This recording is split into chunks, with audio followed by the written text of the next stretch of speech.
I'm Pat Olson inside War Memorial Gym as the USF Dons men's basketball team is getting ready for the 2013-14 season. The season opener just around the corner. It should be an exciting campaign. The Dons return 5 starters from last year, including veteran seniors Cody Doolin and Cole Dickerson. Up next, we'll sit down with USF head coach Rex Walters. You can see him running his team through some drills. The 2013-14 season just around the corner. Rex next as he'll preview the campaign. Last year, Coach Walters was forced to replace 70% of his scoring and rebounding, but that will not be the case this season. This is a veteran-laden team with all 5 starters returning, led by veteran seniors Cody Doolin and Cole Dickerson. In fact, this year's squad may be the deepest and the most versatile of Rex Walters' 6 teams here on the Hilltop. You got a lot of guys who can play a lot of different positions. We can play small ball, we can play big ball. It's a deep roster. We've got a couple guys banged up and practice really hasn't dropped off a whole bunch. You know, it's been pretty intense. Having guys that can play multiple positions and learn multiple positions makes it for better practices. And our guys are more comfortable. They're more comfortable in their skin. They understand what practice is going to be like. They have a much better understanding of what the season is going to be like, the travel, academically. They had a lot of things being thrown at them, and there were times where I felt that they were just trying to survive. You know, now they're trying to thrive, and it's fun to watch that growth.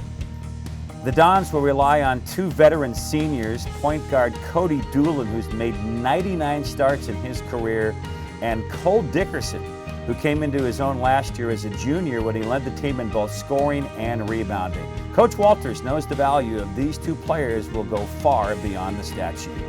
My goal for Cody is not to get to the competition. Our goal is to work every single drill, really get into the process of it. We want him to be also a leader in the drilling. That's a big jump for Cody, because he's always been get into the competition. I'm going to be there. I'm going to be ready. Well, I don't want you to be ready, I want us to be ready. So I want him to help his teammates all get ready. Cole's a little bit more quiet, has a great feel for the game.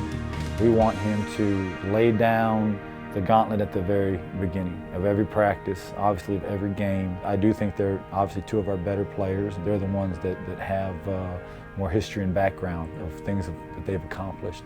You know, now it's about what kind of legacy they want to leave. To truly contend for a conference title, USF will need to get more production out of its front court game on both ends of the floor. Last year, the Dons were out-rebounded by over 2 boards a game, last in the conference, while their rebound average ranked 8th in the West Coast Conference. USF didn't receive much scoring from the post position either, as the Dons started 4 post players at different times during the season. The addition of newcomer Cruz Pinkins, a transfer from Chipola College, along with the emergence of 3rd-year sophomore Mark Tullefson, should help matters this season on the front line. The biggest thing with our style of play now is they know they're going to get touches. You know, it's not just going to be ball screen roll. It's not going to, you know, we're going to rerun sets for them. Cruz Pinkins is a young man. He's fun to be around. You know, he's fun to be around. His teammates really enjoy him. They know where his heart is. He does do a lot of things well. He can shoot the 3. He can post up. He's a good offensive and defensive rebounder. He's definitely making us better. In terms of talent, you know, Mark Tullefson is as good as I've coached. I've not had a guy 6'9" that can do all the things that he can do. Very good shooter. Can post up off of movement. Can go over both shoulders. He can do a lot of things. Good rebounder. He can get a tip dunk on one end. Go down, get a block shot on the other end, come back down and hit a 3. I mean, he can do a lot of different things. It's going to be sustained effort with him. While senior point guard Cody Doolin is the unquestionable floor leader for the Dons, USF boasts excellent depth in the backcourt. Sophomore Avery Holmes led the conference in 3-point shooting last season. Chris Adams made 16 starts as a sophomore, while newcomer Corey Hilliard has Division I experience and expects to see significant court time immediately. We're going to have some guys coming off the bench that I view as starters. We have a really deep team, and some of the guys, the learning curve's bigger. You know, they got more to learn. It just gives us a lot of options. And our biggest thing right now that we're talking about is sacrifice. It's got to be about, you know, your brother next to you, your teammate next to you, and at all times, be a great teammate.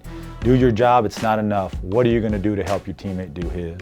And that's when the depth can really take off, and guys sacrificing, maybe minutes, maybe shots, maybe touches for the benefit of the team. When we do that, we got a chance to be special.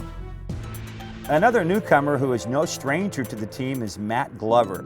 He redshirted last season after transferring in from Penn State, but he may have been one of the toughest Dons last year in practice for Coach Walters. He brings a blend of toughness, defensive skills, and rebounding to the court. Matt Glover's a guy that can play the 1, 2, 3, and 4 if we want to play small. Actually did it at Penn State, played a lot of 4-man, power forward at 6'4", because he's one of those guys physically gifted, but saying all that, he really works at it, puts in the time, always in the gym. He might be our best on-ball defender. He can post up, great offensive and defensive rebounder, very capable shooter. There's a lot of things that Matt can do. He needs to just play, and the biggest thing is take care of the ball. And if he takes care of the ball, you've got a pretty valuable weapon out there. The Dons open up the season on Friday, November 8th against Notre Dame de Namur, the first of 18 games on USF's home schedule this season. Non-conference home games against the likes of Cleveland State, Nevada, American, Illinois State, and Vermont, along with tough road games at Oregon, at Montana, and at St. John's, will prepare the Dons for the rigors of the West Coast Conference, which got even a bit more difficult this season with the addition of the UOP Tigers. There's no question we're going into some tough environments. It will definitely prepare us. Going to Oregon, going to St. John's, it does help you, especially for some of your new players, about what it's like to go into Gonzaga, going to St. Mary's, going to BYU, going to Santa Clara. There's no easy game in our conference, but it's definitely going to help us prepare for our conference schedule.